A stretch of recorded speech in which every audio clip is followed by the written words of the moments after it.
Morning guys, my name is Chris and I'm a full-time eBay reseller. So what that means I do is I go to car boots, auctions, warehouses, charity shops, wherever, and I buy all this sort of stuff that fills my shelves, and then I whack it on eBay and hopefully sell it for profit. It's how I keep a roof over my head, it's how I feed my kids, it's how I basically do everything. Now, I'm currently doing a video series where I show you guys how I pack everything.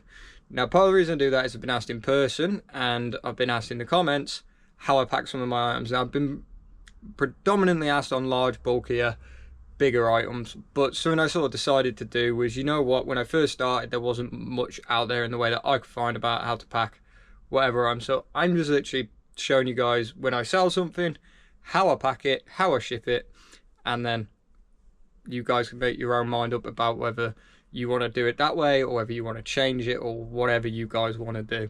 So today what we've got that we're shipping is we've got a fishing rod. Now it's actually a quite tall one. Now what's really important with fishing rods from my perspective, and what I'd advise you guys to do with everything you buy, is always know your measurements for what you're going to ship. Now I happen to know that the maximum height I can be on any of my items is 150 centimeters. Because any higher than that is private courier and they won't go via parcel force. Now that clocks in at 140. So, and my light's on motion sensing, that's why I keep waving my hand, but it doesn't seem to work very well. But that means I've got 10 centimeters display. That's quite generous, but when you guys see how we packed them, you'll realize actually you do need to remember those measurements very carefully. But guys, first thing I'm going to do with that is we're going to bubble wrap it. Right guys, so that's bubble wrap now. So all the way, every bit's bubble wrap. Now when I do bubble wrap on these guys, just to show you this, that is curled over. So it finishes here, I bubble wrap to about here, and then I fold down. Gives a bit extra on the tip and whatnot, which is where you really want a bit of extra protection on that. And then we do the same down there. You'll notice there's two shades of bubble wrap because I've got two different sizes which are currently out there. Okay, so the next thing we're going to do, guys, is we are going to apply a bit more protection. So basically what we want to do is make sure this has got the equivalent to a cardboard box, but obviously for a fishing rod. So I'll show you what that looks like as well. So all we've done is we've got some cardboard tubing all the way down. Now down here, these are the same size, so all we've done is just took one inside the other. We're going to tape around that bit. I'm going to apply some tape around here as well. That one is from one of my shrink wraps. These are from my bubble wrap, guys, which are obviously the tubing that comes inside that. Now the other thing that we've got to do is the tops of these are hollow. So what we're going to do is we're going to take a scrap piece of cardboard.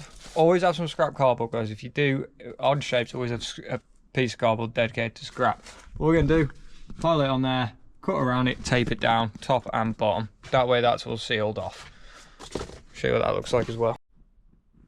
And here's one I made earlier. If anyone remembers that reference, let me know. Feels like it's starting to show my age. So anyway guys, that's the cap on top, and we've got the same on the bottom. Bit of tape to secure that, bit of tape to secure all these little pieces in one. Okay, so next thing we're going to do, guys, is we're going to break out the black shrink wrap. I'll explain why once it's done. Alright, and that is now how that looks. For the record, I did get asked in the post office if I'm shipping dead bodies. Apparently a lot of these look like they're body parts. Go figure. But no, the reason why I use black, guys, if you've watched these videos before, because this is about the 9th time I've explained this. As I made videos of these, I've recorded. But whenever I do black, every video could be someone's first video, so I want to explain it. The reason we're using black shrink wrap, guys, is for a couple of reasons. One, now that's waterproof, okay? It's nothing to do with the colour, but it is waterproof. So it prevents damage, prevents anything like that. But the reason for the colour is basically it's sort of anti-theft. So I don't want my things to be see-through, because for an example, let's pull one up now. Sold that. If you know what that is, you know what that is. If you don't, you don't. It's a Wi-Fi box. That one's only worth 22 quid, but some of them go for some really good money. So if I just wrap that in clear shrink wrap, stick a label on it, or just stick a packing label to that as is and send it, someone's going to go, oh, I know what that is. I'll grab that and I'll flog it at the car boot. Not ideal. So what we do try and do is make it so you don't know what it is. Now, Parcel Force, Yodel, whoever, you know, and if they're a decent company, they'll leave it sort of somewhere safe, so potentially by a bin. Now, if you see something wrapped like that by a bin, you might just go, oh, the bin's full. Walk past it, or a thief might. It's not going to get rid of all theft in the country, but it will aid towards that. Obviously, it is also very courier dependent. You know, if you use Evri, I feel like they've got Johnny Wilkinson that does all their deliveries, and he just sort of boots it over the fence like he's in the final of the Rugby World Cup, going for a try. But, you know, Royal Mail tends to be alright. Anyway, guys, one more thing we're going to do to that.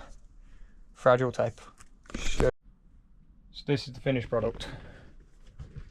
Like that, and you notice there, FR fishing rod. Because we pack in the shed and we label in the living room. These will get collected tomorrow, so they'll go from the shed to the living room to the porch. And Royal Mail will just collect it from there. But that's it for us on this one today, guys.